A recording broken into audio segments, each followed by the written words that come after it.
ওম নমো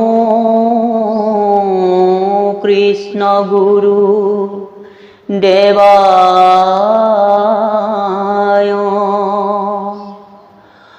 ওম নমো কৃষ্ণ গুৰু দেবায়।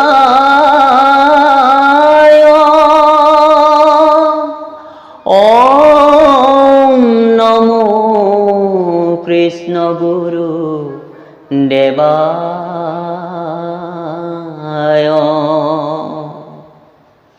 শ্ৰীমদ্ ভাগবত খাৰ প্ৰথম স্কন্ধ প্ৰথম অধ্যায় মংগলাচৰণ পদ।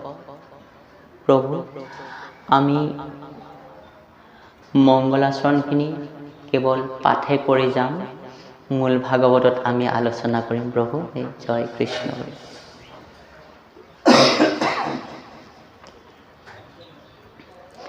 ও জয় জয় কৃষ্ণ গুৰু দেব কৃপাময়। অচৰাচৰে সদা যাৰ আজ্ঞা কব।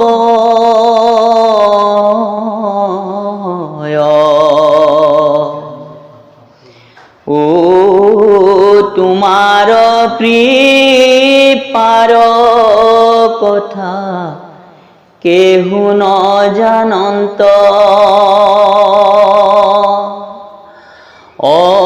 ভকতে কে ভক্তি বলে মহাজ্ঞান পান্ত। ও তুমি সত্য সনাতন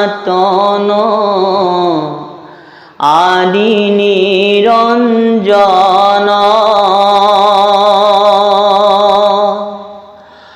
অসৃষ্টি স্থিতি প্ৰলয়ৰ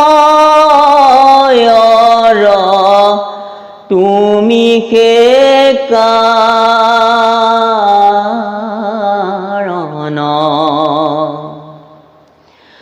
ও তুমি নিৰাকাৰ প্ৰভু, তুমি হে সাকাৰ।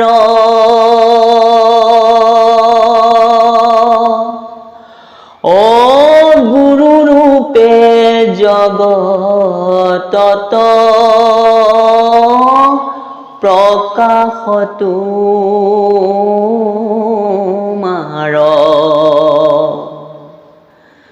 ও লীলা নৰতনু ধৰি জগত উদ্ধাৰা।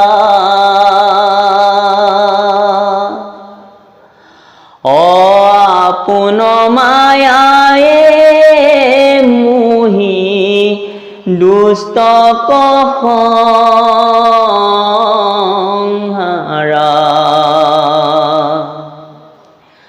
ও নমো নমো কৃষ্ণ গুৰু প্ৰাণ স্বামী মোৰ। ও দয়া গুণে নাকি উক অজ্ঞান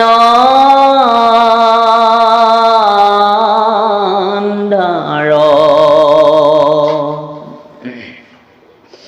ও তোমাৰ নামে মহা পতিত পুতাৰে।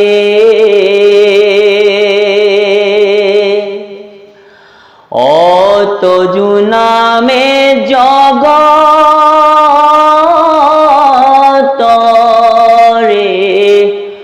অন্ধকাৰ ৰে। ও তুমি কাৰ কাৰ্য কাৰণ মিশে নাৰায়ণ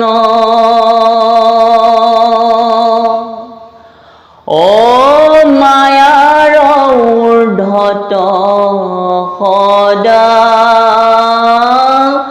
যাহাৰ অয়ন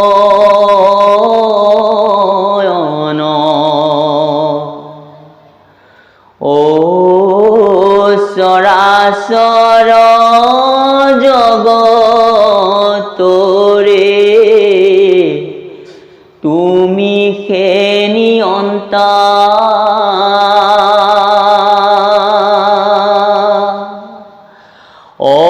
গুৰু ৰূপে জগতক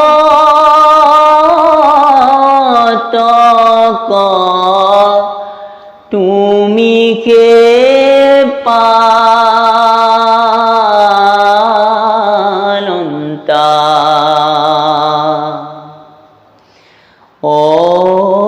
বিধিৰু বিধাতা তুমি মায়াৰ সৃজন্তা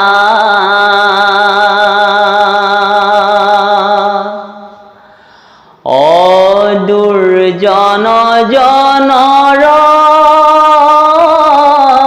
জম সন্তক পালন্তা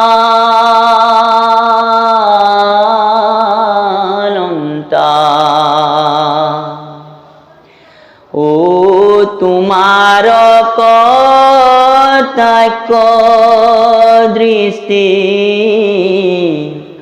পায়া জীৱ গণ নানা ৰূপে ব্ৰহ্মাণ্ডত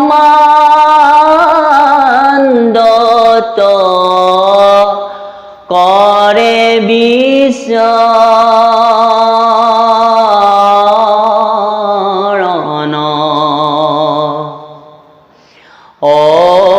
জয় তু জগতপতি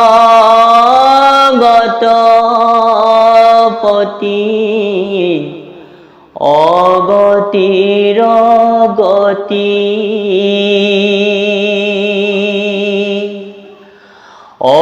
দণ্ডৱতে পৰো তজু চৰণতে নতি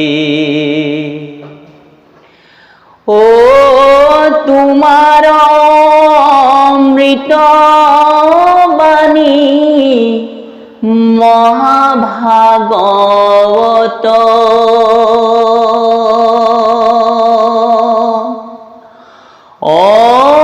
আদি সত্য যুগে যিটো কৰিলা বেকত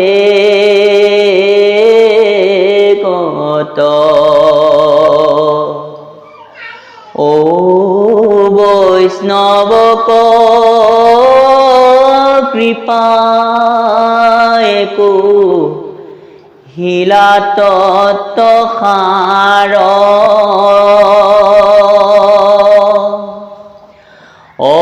যাহাৰ শ্ৰৱণে হুৱে জগত উদ্ধাৰ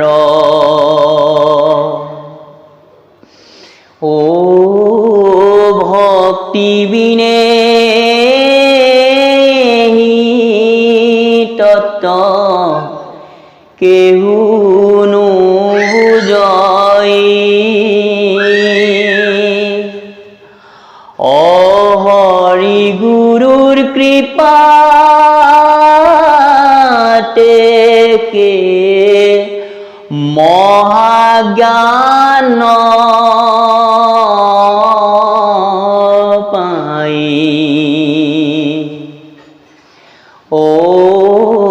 জ্ঞানী কবে দেই জ্ঞান যেন বিফলতা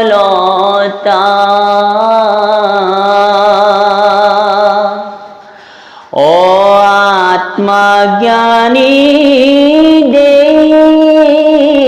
জ্ঞান মহাতত্ত্ব গাথা ও জ্ঞানীর জ্ঞান নাশ করে আত্মজ্ঞানে অজ্ঞান দীপ্তি প্রকাশয়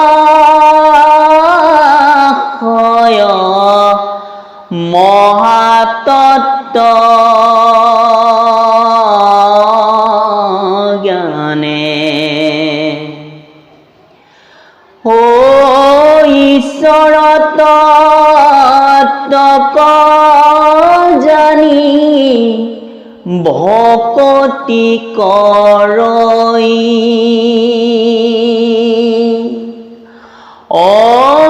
অবিশ্বাসে মিলয় ভক্তি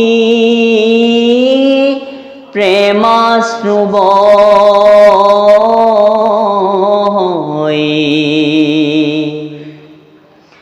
ও তিনি অক্ষরক মিলি শাস্ত্ৰ লিখিলো অগুৰুৰ কৃপাক পাই যতন কৰিলো আই বুলি জানা হবে সাৰ ঐ তিনি অক্ষৰ মিলি কইলো তত্ত্ব সাৰ ও গুৰুমুখে শুনিলো এই তত্ত্ব সাৰ অলোক উদ্ধাৰৰ হেতু ৰচিলো পয়াৰ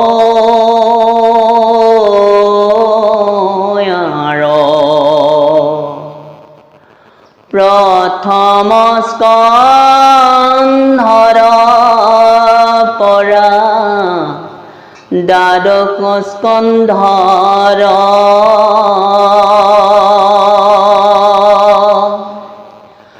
অগুৰুৰ কৃপাত উদ্ধাৰিয়া তত্ত্ব সাৰ ও পুৰাণৰ মজ্জা মহা ভাগৱত সাৰ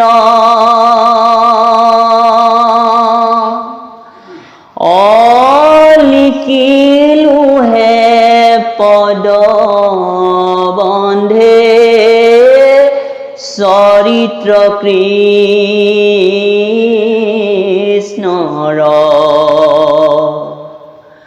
ও শুনা ভাগৱত হৃদ যত গুৰু স্মৰি অজয় কৃষ্ণ গুৰু বোলা ঊৰ্ধ্ববাহু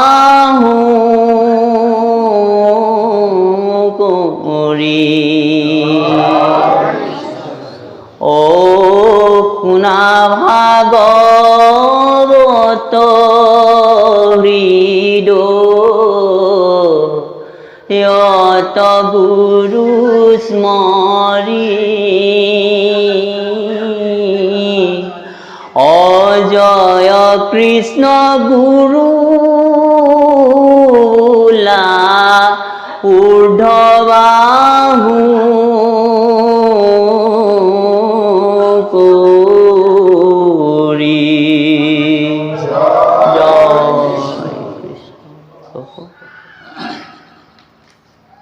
চতুৰ্থ অধ্যায় অদিতিৰ গৰ্ভত বামনৰূপী হৰিৰ জন্ম। সেইটোৱে বিচাৰি পালোঁ প্ৰভু জন্ম, সেইকাৰণে আমি এইটোৱে লৈছিলোঁ প্ৰভু। জয় কৃষ্ণ। হে পিতা, অদিতিৰ গৰ্ভত বামনৰূপী হৰিৰ জন্ম পদ কৃষ্ণ। ও হৰি গৰ্ভত ধৰি অদিতি সুন্দৰী অদিনে ৰাতি মাধৱক থাকে স্তুতি কৰি ও দশ মাস দশ দিন যেবে পূৰ্ণ ভৈলা ও পৰম শুভন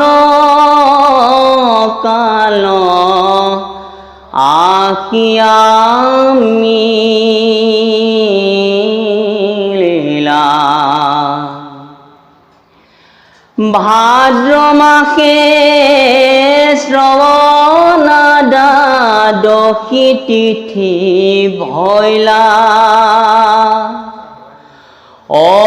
অদিতিৰ গৰ্ভে হৰি তৈতে উপৰিলা।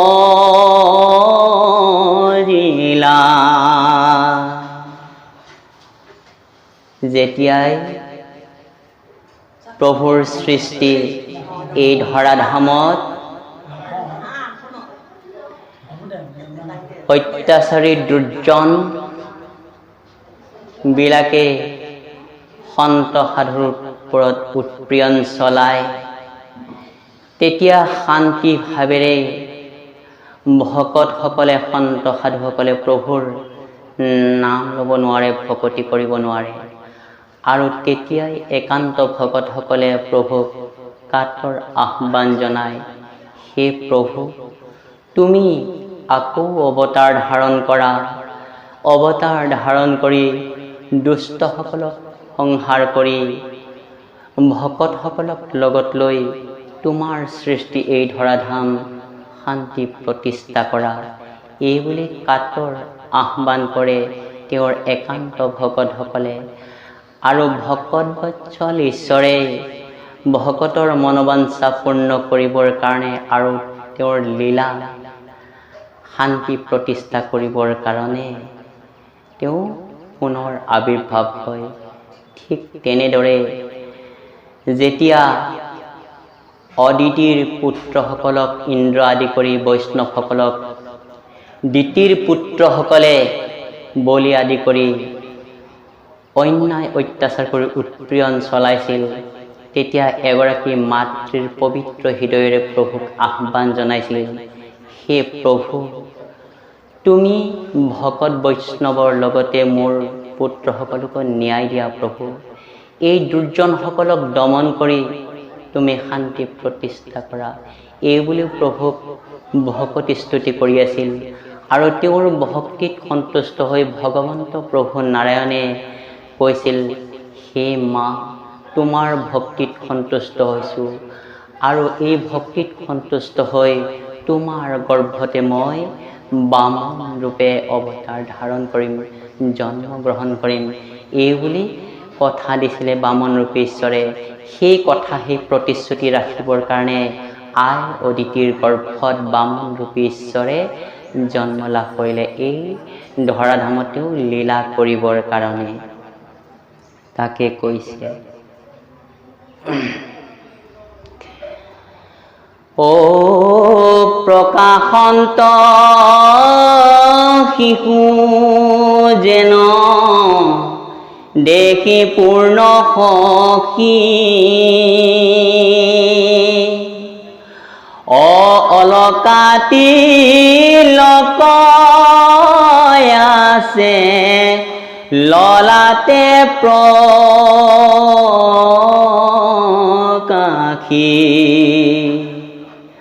ও মেঘ সম শ্যাম তনু আতি অনুপাম, ও বাহু দুই দেখি যেন পৰম বিক্ৰম।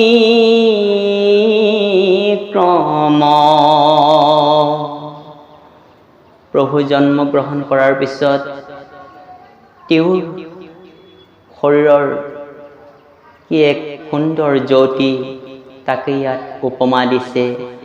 পূৰ্ণ সখীৰ দৰে, পূৰ্ণিমা জোনৰ দৰে তেওঁ প্ৰকাশ কৰিছে, আৰু তেওঁৰ শৰীৰত সুন্দৰ অলংকাৰেৰে তেওঁক শোভিত কৰিছে, আৰু তেওঁ শ্যামতনু অনুপম ৰূপ লৈ এনে ৰূপ দেখুৱাইছে যেন ভকতে দেখাৰ মই পৰম সন্তুষ্ট হয়, আৰু বাহু পৰম বিক্ৰম বুলি কৈছে।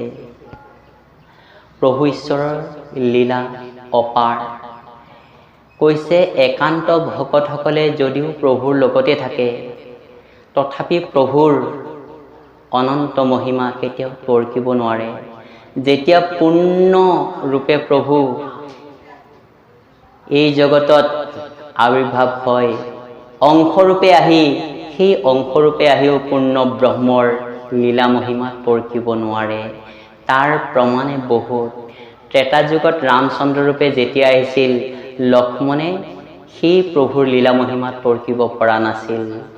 কাৰণ যি লক্ষ্মণে সমস্ত ত্যাগ কৰি, ভাৰ্যা সংসাৰ ত্যাগ কৰি, দাদাৰ লগত 14 বছৰ বনবাস কৰি দাদাক সেৱা কৰিম বুলি কৈছিল, সেই দাদাই যে সত্য ৰক্ষাৰ কাৰণে এদিন লক্ষ্মণক নিৰ্বাসন দণ্ড দিব, লক্ষ্মণে কেতিয়াও ভবাই নাছিল, নহয় জানো? সেয়ে প্ৰভুৰ কৈছে পূৰ্ণৰূপী ঈশ্বৰৰ অংশৰূপে আহিলেও তাৰ অনন্ত মহিমা কেতিয়াও তৰ্কিব নোৱাৰে বুলি কৈছে। আমি ক'ত গৈ আছো, আমাৰ যাত্ৰা কোনফালে, আমাৰ লক্ষ্য কি, আমি কেতিয়াও ইয়াক নাজানো। যদি ঈশ্বৰে অনুকূল বায়ু হৈ, অন্তৰ্যামী ঈশ্বৰ হৈ আমাক তেওঁ সৎপথৰ সন্ধান নিদিয়ে, আমি কেতিয়াও তৰ্কিব নোৱাৰোঁ।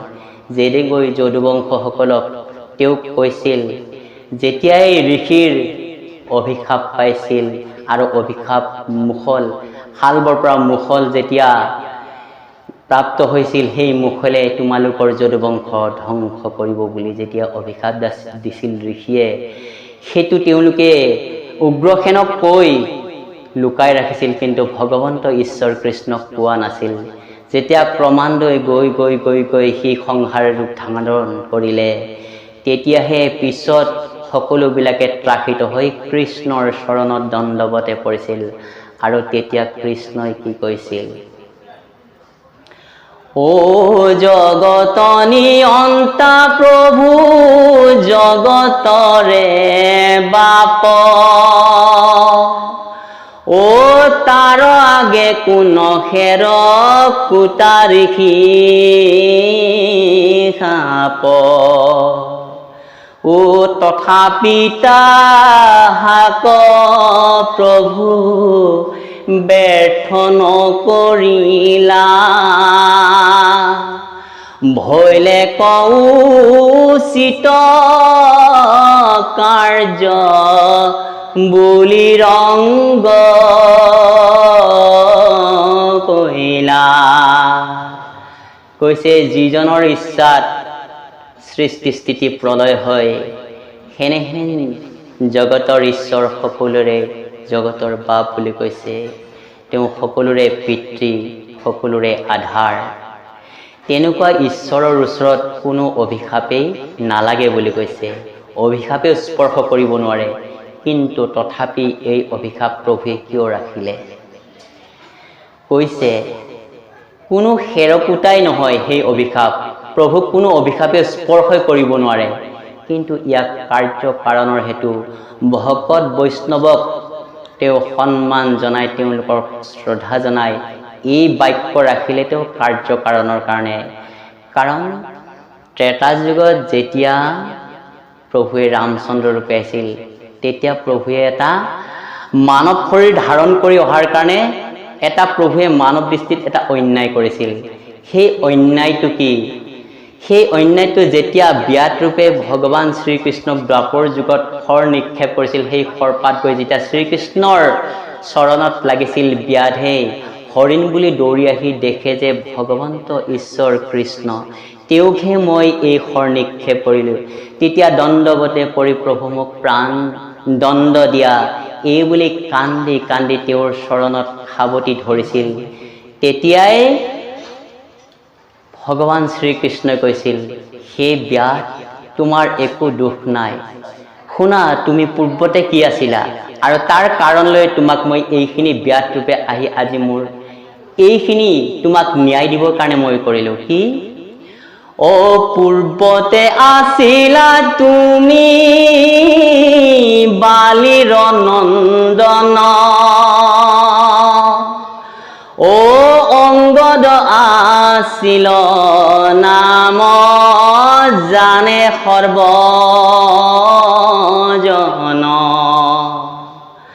ও ৰাম ৰূপে বালিক মাৰিলো নিজ হাতে, অ পিতৃবধি মাৰো বুলি বৰ লৈলি মোতে। তেতিয়া ভগৱান শ্ৰীকৃষ্ণই সেই ব্যাধক ক'লে, তোমাৰ একো দুখ নাই বৎস। পূৰ্বতে তুমি কোন আছিলা জানা? তুমি বালিৰ নন্দন আছিলা, আৰু মই শ্ৰীৰাম ৰূপে অৱতাৰ ধাৰণ কৰি কাৰ্য কাৰণৰ কাৰণে বিনা দুখত তোমাৰ পিতৃ বালিক বধ কৰিছিলোঁ লুকাই, আৰু তুমি তেতিয়া দৌৰি আহি মোৰ চৰণত পৰি পিতৃবধৰ প্ৰতিশোধ বিচাৰিছিলা। আৰু তেতিয়াই বালিয়ে কৈছিল, হে বৎস, যিজন ঈশ্বৰে আমাক এই পৃথিৱীলৈ লৈ আহিলে, যিজনৰ কৃপাত জন্ম মৃত্যু হয়, সেইজন ঈশ্বৰৰ হাতত এনেকৈ প্ৰাণ বিসৰ্জন দিয়াটো কিমান ভাগ্যৰ কথা। গতিকে তুমি এইটো নিবিচাৰিবা, তুমি তাক প্ৰতিশোধ লোৱাটো কেতিয়াও নিবিচাৰিবা। তেতিয়া ৰামৰূপে প্ৰভুৱে কৈছিল, নহয়, এইটোৱে হওক, কিন্তু এইটো যুগত নহয় বাছা। যেতিয়া মই দ্বাপৰ যুগত শ্ৰীকৃষ্ণ ৰূপে আহিম, তেতিয়া তোমাৰ এই পিতৃবধৰ প্ৰতিশোধ যিটো বাঞ্ছা, সেই বাঞ্ছা মই পূৰণ কৰিম। এই বুলি ত্ৰেতা যুগতে প্ৰতিশ্ৰুতি দিছিল প্ৰভু ভগৱন্তই, আৰু দ্বাপৰ যুগত আহি সেই প্ৰতিশ্ৰুতি ৰক্ষাৰ কাৰণে ব্যাধে অংগদে আহি ব্যাধ ৰূপে জন্মগ্ৰহণ কৰিলে আৰু তাৰ মনোবাঞ্ছা পূৰ্ণ কৰিলে। এইটোৱে দেখাইছে যে যিটো কৰ্ম কৰা হয় তাৰ ফল যে পায় প্ৰভু ভগৱন্তে, তাকেই দেখুৱাইছে যে অকাৰণে কাৰোবাক পিতৃহাৰা কৰিলে তাৰ পৰিণাম কি হয়, সেইটো প্ৰভুৱে মানৱ ৰূপে আহি দেখুৱাইছে। আৰু যেতিয়া যদুবংশ সেই মুখলৰ কোপত পৰি সকলোবিলাকে ত্ৰাসিত হৈছিল, অন্তিম কালত উগ্ৰসেনক লগত লৈ কৃষ্ণৰ চৰণত স্তুতি কৰিছে, তেতিয়া কৃষ্ণই কৈছিল, শুনা ভকতসকল, এই ঋষিৰ অভিশাপৰ পৰাতো কোনো পৰিত্ৰাণ নাপায়, এইটো হ'বই। কিন্তু এটা কথা মই শুনিছোঁ, তেতিয়া প্ৰভুৱে সাধাৰণ মানৱৰ দৰে কৈছে, বোলে প্ৰভাত তীৰ্থলৈ গ'লে তাত যদি স্নান কৰা হয় তেনেহ'লে অভিশাপৰ পৰা বোলে পৰিত্ৰাণ পায়। গতিকে আমি তাকে কৰোঁ বোলা। এই বুলি প্ৰভাত তীৰ্থলৈ সকলোবিলাকে লৈ গ'ল, কিন্তু নাজানে সেই প্ৰভাত তীৰ্থতে যে সকলো জন্তু বংশৰ মৃত্যু হ'ব কোনেও নাজানে। তাকে ভাগৱতত কৈছে, অ কৰে মহোৎসৱ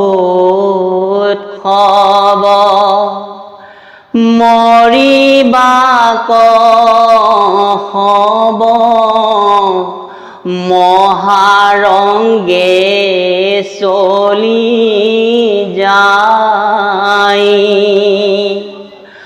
অ পদূলি পদূলি পাৰয় উৰুলি নাৰীগণে আছে চাই। ও বিমংগল দেখি মন্দিৰত পখি কান্দে সবে হুমা হুমি। মিলিলা বিঘাত কি আছে ললাত ও ৰক্ষা কৰা কৃষ্ণ স্বামী।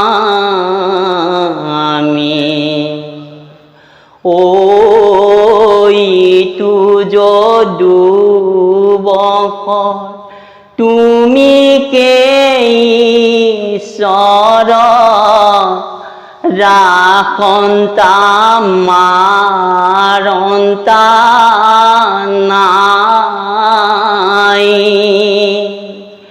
তোমাৰ কৃপাতে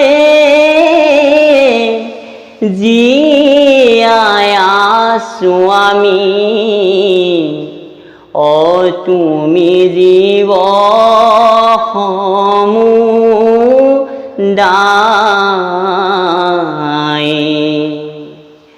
তুমি অবিহনে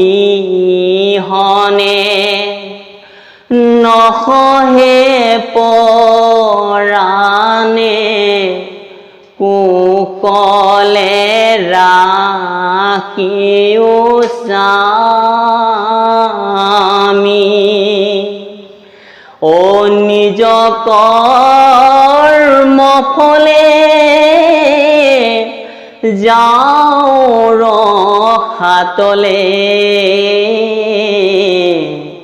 অযত যদু গণ আমি।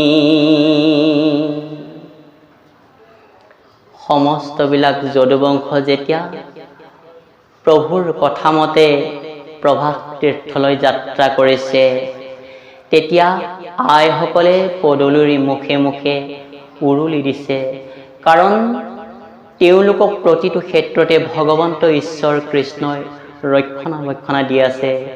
যিমান সন্ত্ৰাস দৈত্য দানৱৰ পৰা প্ৰভুৱে কেৱল তেওঁলোকক ৰক্ষা কৰিছে। সেইকাৰণে এইবাৰো ভাবিছে তেওঁলোকে কৃষ্ণই যলৈকে যায় তলৈকে গ'লে আমাৰ সকলোৰে মংগলে হ'ব। কিন্তু যদুবংশ ধ্বংস কৰাবৰ কাৰণে ঋষিৰ অভিশাপ দিয়াই তেওঁ যে প্ৰভাত তীৰ্থলৈ তেওঁলোকক মৃত্যুৰ কাৰণেহে লৈ গৈছে, ইয়াক কোনেও ধৰিব নোৱাৰিলে। সকলোবিলাকে আনন্দ ৰংগমনে গৈ আছে। আইসকলে উৰুলি দিছে আৰু মন্দিৰত সোমাই বিনামেঘে বজ্ৰপাত উল্কাপাত হৈছে। পদূলিৰ মুখে মুখে ফেৰুৱাই চিঞৰিছে।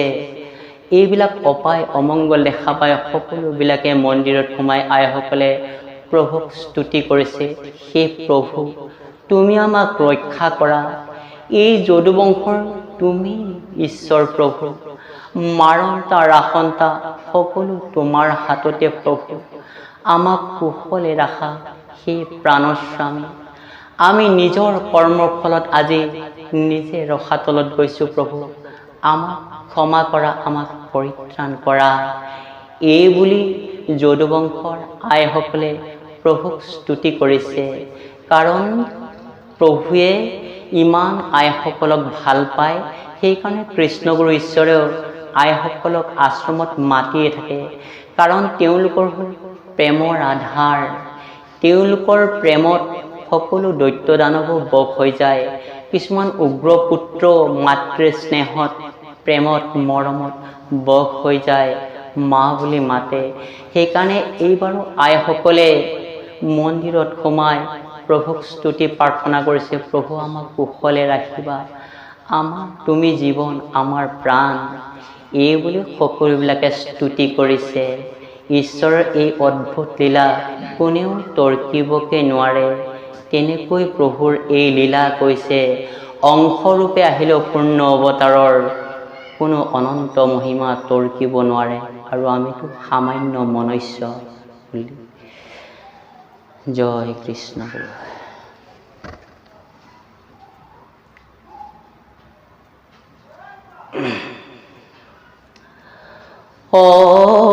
হাস্যদৰী খনদন্ত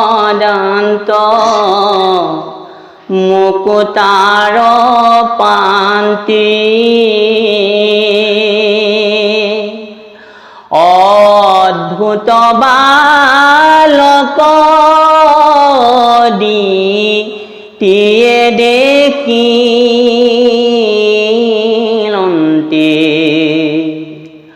ও পুত্ৰৰ চৰণে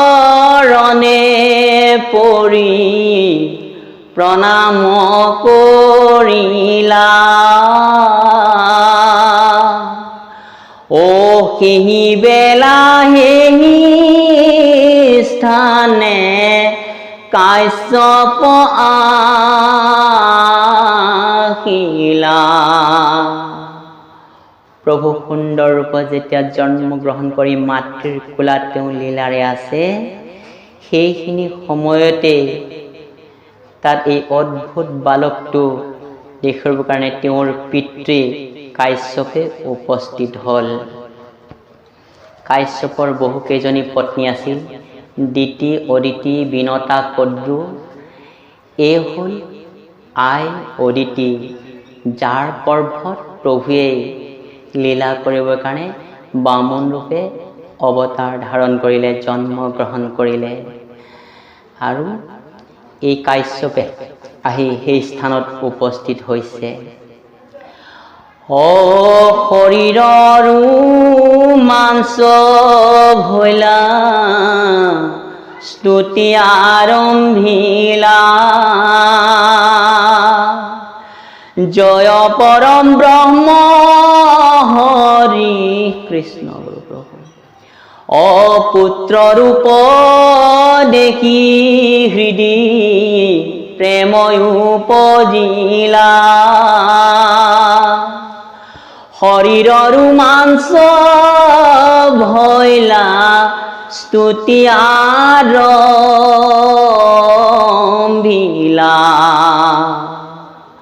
ও জয় পৰম ব্ৰহ্ম হৰি অনাদি অনন্ত অনিৰাকাৰ নিৰঞ্জন প্ৰভু ভগৱন্ত।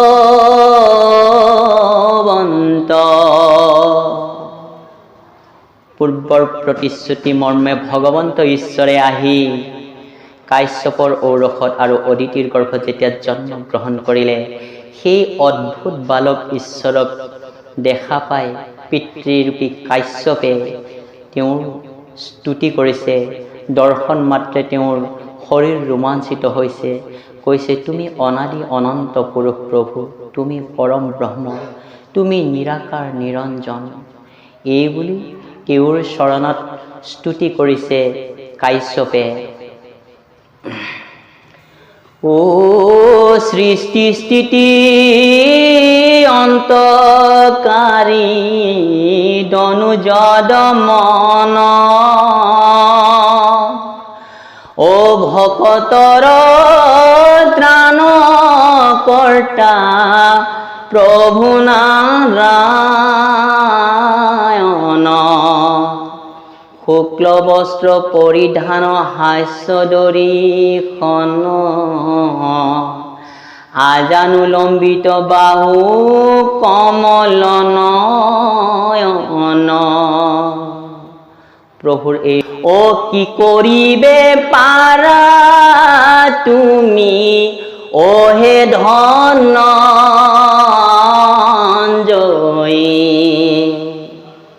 তেতিয়া অৰ্জুনৰ এই অহংকাৰ বাণী শুনি ভকতে ক'লে, আছে ক্ষত্ৰিয় আছে, বীৰ আছে, আৰু ভগৱন্ত ঈশ্বৰ কৃষ্ণ স্বয়ং আছে, আৰু তাৰ দাদা বলোৰামো আছে, কিন্তু আজিলৈকে মোৰ সেই পুত্ৰক কোনেও ৰক্ষা কৰিব নোৱাৰে। এটিকৈ 9টি সন্তান মৃত্যুমুখত পৰিলে, কোনেও ৰক্ষা কৰিব নোৱাৰে। য'ত ঈশ্বৰ কৃষ্ণই আৰু বলোৰামে ৰক্ষা কৰিব নোৱাৰে, ৰাখিব নোৱাৰিলে, তুমি কিবা কৰিব পাৰিবা জানো অৰ্জুন? এই বুলি ভকতে ক'লে। তেতিয়া অৰ্জুনে মহা গৰ্ব কৰি ক'লে, ও হেন বাক্য শুনি পাৰ্থে বুলিলা বচন, ও নুহুময়ী ৰাম কাম অনিৰুদ্ধ জন। ও জানিবা নুহুময়ী ভয়াতুৰ জন, ও গাণ্ডীৱ ধাৰণ ধাৰী ময়ীকে অৰ্জুন। ও বাহু যুদ্ধে শিৱ পুজি নিয়াছো মই, ও মূৰ আগে কোন কাল পতংগ পৰাই, প্ৰসৱৰ কাল ভলে মোহক মাতিবা, ও ৰাখিব তোমাৰ পুত্ৰ নিশ্চয় জানিবা। এই অহংকাৰৰ বাণীৰে প্ৰহাৰ কৰিলে, ক'লে মই কোনো ৰাম কাম অনিৰুদ্ধ নহয়, মই কোন জানা, মই কোনো ভয়াতুৰ জনো নহয়, মই সেই গাণ্ডীৱধাৰী অৰ্জুন, যাৰ টংকাৰত পৃথিৱী কঁপি উঠে, সেই গাণ্ডীৱধাৰী অৰ্জুন মই বাহু যুদ্ধৰে শিৱকো জয় কৰি আছো মই। গতিকে মোৰ আগত কোন কাল পতংগ পৰাই, কালে মোৰ আগত তৰ্কিব নোৱাৰে। যেতিয়া জন্মৰ সময় হ'ব, প্ৰসৱৰ সময় হ'ব, মোক মাতিবা, সেই কালক মই খেদি তোমাৰ পুত্ৰক নিশ্চয় ৰাখিম। এই প্ৰতিশ্ৰুতি দিলে অৰ্জুনে। প্ৰভুৱে ভাবিলে, সৰ্বনাশ, এই অহংকাৰত সখী এতিয়া পতন হ'ব, এই অহংকাৰৰ পৰা মই সখীক কেনেকৈ মুক্ত কৰিম? তেতিয়া প্ৰভুৱে লীলা কৰিলে, ঠিক আছে বাৰু, হ'ব। এই বুলি যেতিয়া সময় গ'ল আৰু সেই প্ৰসৱৰ সময় উপস্থিত হ'ল, তেতিয়া অৰ্জুনক মাতিলে। অৰ্জুনে কি কৰিলে? নিজৰ বাণেৰে এটি পিঞ্জৰা সাজিলে। সেই পিঞ্জৰাক সেই ব্ৰাহ্মণৰ ভকতৰ আইগৰাকীক সেই পিঞ্জৰাত মাজত থৈ দিলে। তেতিয়া অৰ্জুনে ক'লে, চাওঁ এইবাৰ কোনকালে আহি তোমাৰ পুত্ৰক লৈ যায়, এই পিঞ্জৰাৰ ভিতৰতে প্ৰসৱ কৰা। তেতিয়া অৰ্জুনে ৰৈ আছে, আৰু আইগৰাকী এটা সময়ত ঈশ্বৰৰ কৃপাত সন্তানটো জন্ম দিলে। জন্ম দিয়াৰ পিছতে প্ৰভু ঈশ্বৰৰ লীলা, সুশৰীৰে সন্তানটো লৈ গুচি গ'ল। অন্যবাৰ সন্তান জন্ম হওঁতে তেওঁৰ মৃত শৰীৰটো পায়, 9টা সন্তানৰ মৃত শৰীৰকেইটা পাইছিল। এইবাৰ কিন্তু শৰীৰটোও পোৱায় 10, এইবাৰ পূৰ্ণ শৰীৰে পৰে উৰুৱাই লৈ গ'ল। ক'ত গ'ল অৰ্জুনে গমকে নাপালে, ব্ৰাহ্মণো গম নাপালে। তেতিয়া ব্ৰাহ্মণে আহি অৰ্জুনক ক'লে, হে গাণ্ডীৱধাৰী অৰ্জুন, তুমিতো কৈছিলা কালে মোৰ আগত তৰ্কিব নোৱাৰে, সেই কালক বাধা দি মই তোমাৰ পুত্ৰক ৰক্ষা কৰিম। এইবাৰ কি হ'ল? অন্যবাৰ মৃত সন্তানৰ মৃত শৰীৰকেইটা পাওঁ, এইবাৰতো মৃত শৰীৰটো নাপালোঁ, সুশৰীৰে গুচি গ'ল। ক'ত গ'ল? কি হ'ল? এয়া তোমাৰ অহংকাৰ কি হ'ল? তুমি কিয় ৰাখিব নোৱাৰিলা? এই বুলি তাক মানে বাক্যবাণেৰে থকা সৰকা কৰি দিলে। আৰু তেতিয়া গাণ্ডীবধাৰী অৰ্জুনক খুব লাজ পালে, ইয়াতকৈ আৰু মৰাই ভাল। সেই বুলি কি কৰিলে, মই যিহেতু পৃথিৱীত ইমান যশ গুণ গাণ্ডীবধাৰী অৰ্জুন বুলি প্ৰশংসা কৰে, সকলোৱে মোৰ জয় গান গায়, আজি হেনেহেন অৰ্জুনৰ এই দশা, এই কলংকৈ লৈ জীয়াই থকাতকৈ মৰাই ভাল। এইবুলি কি কৰিলে, কিছুমান কাঠ আনি তেওঁ ক'লে, এই ইয়াতে অগ্নি সংযোগ কৰি এই অগ্নিতে মই জাহ দিম, এই শৰীৰটো জাহ দিম। এইবুলি তেওঁ সেই খৰিবিলাক আনি অগ্নি সংযোগ কৰি আৰু বিদায়। এই জাপ মাৰিব খোজোতে প্ৰভু ঈশ্বৰে আহিলে, ৰবা সখী কি কৰা, কাপুৰুষে এনেকৈ আত্মহত্যা কৰে, তুমিতো মহাবীৰ। তেতিয়া ক'লে, নহয় সখী, এই কলংকৈ লৈ মই জীয়াই নাথাকো, গতিকে মই মৰিম। এই বুলি যেতিয়া ক'লে, নহয় নহয় সখী, সেইটো কৰিব নোৱাৰা, তুমি অহংকাৰৰ কাৰণে আজি এইটো হ'ল। আচলতে এটা কাম কৰোঁ আমি, এই ব্ৰাহ্মণৰ এই ভকতৰ পুত্ৰনো ক'ত গৈ আছে, কোনে লৈ গৈছে, কোন কালে আহি লৈ গৈছে, তাৰ আমি সন্ধান কৰোঁ। সেইটোৱে হৈছে পৰমাত্মা দৰ্শন অৰ্জুনৰ। এই ভাগৱতত আছে সেই অধ্যায়টো, আপোনালোকে পাইছে। তাৰপিছত কি ক'লে, ৰথখন আনিলে, ৰথত অৰ্জুনক বহুৱাই প্ৰভুৱে ৰথ চলালে। এনেকুৱা পথত গ'ল যেন কোনোদিন সেই পথত যোৱা নাই। অৰ্জুনে নাজানে কোন পথেৰে ঈশ্বৰ কৃষ্ণই লৈ আহিছে। ইমান অন্ধকাৰ সমুদ্ৰৰ তলত, অন্ধকাৰ পথ, অৰ্জুনে ক'ত গৈ আছো ক'ত যোৱা নাই একো গমেই পোৱা নাই। তেতিয়া ঈশ্বৰে সেই পথ দৰ্শনৰ কাৰণে সুদৰ্শন এৰি দিলে, আৰু সুদৰ্শনে পোহৰাই লৈ গৈ আছে, আৰু পিছে পিছে ঈশ্বৰ কৃষ্ণই ৰথখন চলাই গৈছে। যি সুদৰ্শনৰ এই প্ৰতাপ ইমান জ্যোতি অৰ্জুনে চাব নোৱাৰি, ৰথতে তেওঁ তলমূৰ হৈ বহি দিলে, আৰু গৈ গৈ গৈ গৈ পূৰ্ণৰূপী ঈশ্বৰ কৃষ্ণৰ অনন্ত শয্যাত গৈ উপস্থিত হ'ল, য'ত অনন্ত শয্যাত প্ৰভু ভগৱন্ত প্ৰভু নাৰায়ণ শুই আছে।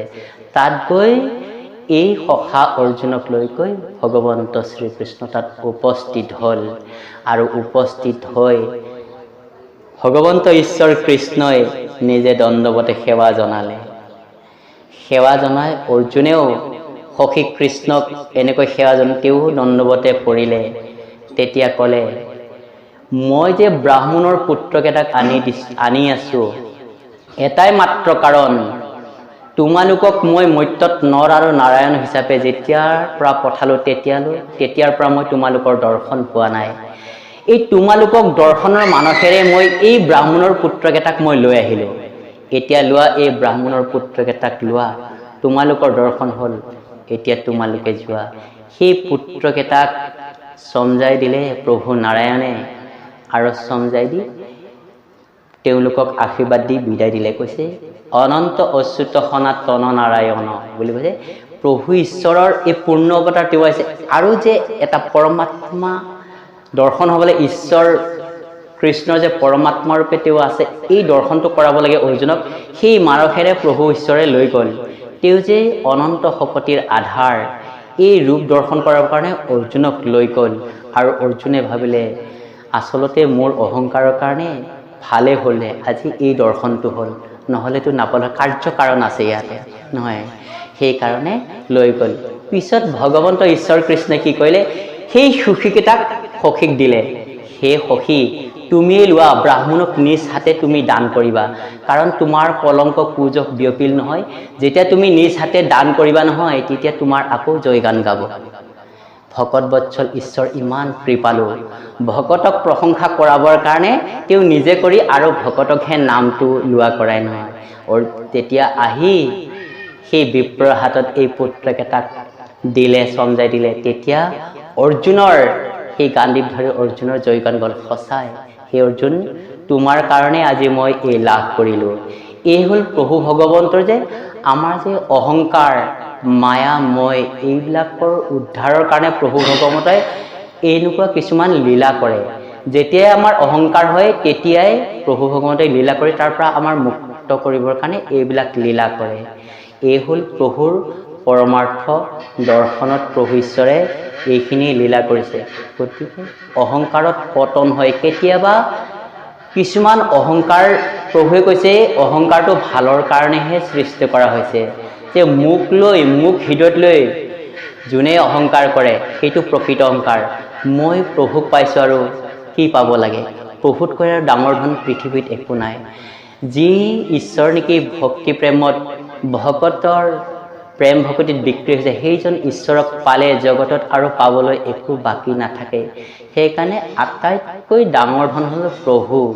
এইটোক লৈহে আমি অহংকাৰ কৰিব লাগে, যে প্ৰভুৰ বাহিৰে আমাৰ কোনো নাই, প্ৰভুৱে আছে, আমাৰ কি চিন্তা। সেইটো অহংকাৰৰ কথাহে কৈছে প্ৰভুৱে।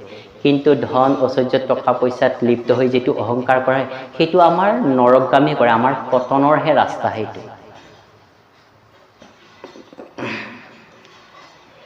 সেইকাৰণে প্ৰভু ঈশ্বৰ কৃষ্ণগুৰুৱে প্ৰথমে পিতৃৰূপে আহি জগত উদ্ধাৰ কৰিবৰ কাৰণে কৃষ্ণগুৰুৰ নাম দিলে, আৰু পুত্ৰৰূপে আহি পিতৃ আৰু গুৰুক ভক্তি কেনেকৈ কৰিব লাগে, কেনেকৈ ধৰ্মৰ আদৰ্শ দেখুৱাব লাগে, তাকেই প্ৰেমানন্দ প্ৰভু ঈশ্বৰে আমাক দেখুৱাইছে। পিতৃ আৰু পুত্ৰ এটাই মাত্ৰ তত্ত্ব। এই কৃষ্ণগুৰু এই হ'ল গুৰু কৃষ্ণ, এটাই মাত্ৰ তত্ত্ব। সেইকাৰণে কৈছে যিজন কৃষ্ণগুৰু প্ৰভু পিতৃৰূপে আহিছে সেইজনে আকৌ পুত্ৰৰূপে আহিছে। কাৰণ এই পিতৃ পুত্ৰৰূপে নৰ নাৰায়ণ ৰূপে নাহিলে আমি সৎমাৰ্গ নাপাম। সেইকাৰণে লীলা কৰি প্ৰভু ঈশ্বৰে লগত লৈ আহে। কেতিয়াবা তেওঁ নিজে পুত্ৰ হয়, কেতিয়াবা পিতা হয়, কেতিয়াবা মাতা হয়, কেতিয়াবা বন্ধু বান্ধৱ হয়। এই লীলা কৰি প্ৰভু ভগৱন্তক সৎমাৰ্গ দেখায়। সেইকাৰণে একেজন ঈশ্বৰে পিতৃৰূপেও আহিলে, পুত্ৰৰূপেও আহি এতিয়া সমস্ত জগতৰ তেওঁ গুৰু হৈ বিশ্ব শান্তি জগত শান্তি কৰিবৰ কাৰণে কিমান এটাৰ পিছত এটা আমাক প্ৰভুৱে বাণী দি আছে। কৈছে এইটো নকৰিবা, সেইটো নকৰিবা, সেইটো নকৰিবা। কিন্তু তালৈ আমাৰ কোনো ভ্ৰক্ষেপ নাই, কাণসাৰ নাই। গুৰু বাক্য পালন নকৰিলে কেতিয়াও ভক্তি সিদ্ধ নহয় বুলি কৈছে। গুৰু বাক্য যোনে পালন কৰিব তেতিয়াহে ভক্তি ধৰ্মৰ আদৰ্শ প্ৰকৃতভাৱে সঠিকভাৱে ৰাখিব পাৰিব। এতিয়া হ'ল কথা প্ৰেম ভকতি কেনেকৈ কৰে। প্ৰভুৱে যে প্ৰেম ভকতিত বৈশ্য হয়, আচলতে প্ৰেম ভকতিক